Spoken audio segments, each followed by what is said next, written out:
Babaan na dyan kayo, makain ka na. Hindi siya makabadaan. Gusto niya bumaba. Kasi yun, madaming nakaharang. Kapatid ni Mr. Biguti. Tapos si Mr. Biguti. Mama Toxi. Si Toxi. Ayaw kumain. Pagkain niya, hindi kinain. No? Busog siguro.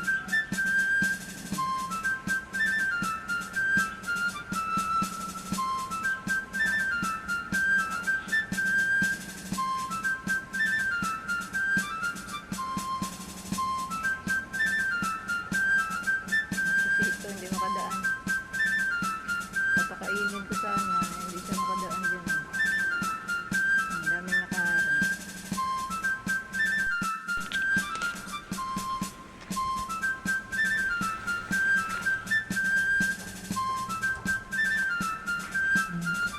Tapos ang dalawa.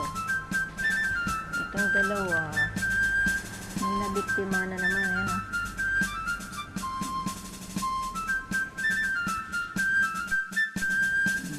May gawa niya, no? Iwan ko sino sa kanilang may gawa. Si Angela kasi hindi pumasok ng kwarto kagabi. Siguro ito ang pinagpupuyatan niya. Kaya hindi pumasok ng kwarto. Ba't mo na ano niya? Ano niya? Kapanis na yan. Ano may gawa niya, na? Sinong may gawa?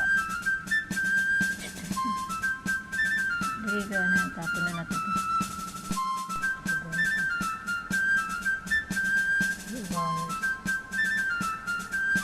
Nakababa na siya at nakakain. Mga abangers ng anak. Marito. Itong dalawa nakakain na yan. Masiriti, sige o, yun. Hindi. Ayaw. Ano yan dito? Dito, naubos yun.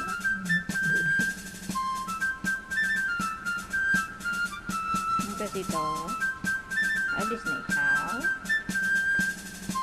Ingat ka dyan dito, ha. O, doon ka na, dali. Alis na yun. Dadala. Hindi na naman siya makadaan kasi may mga nakaharang. Mga tuxedo na dyan. Saan ka dadaan? Ngayon sito. Doon siya, patong siya doon. Tinanong niya lang. Alis na. Iniwan na naman kayo ng tatay niyo. No? Iniwan na naman kayo ng tatay niyo.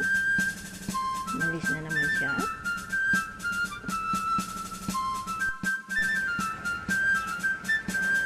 Kalahati na lang natira sa atis.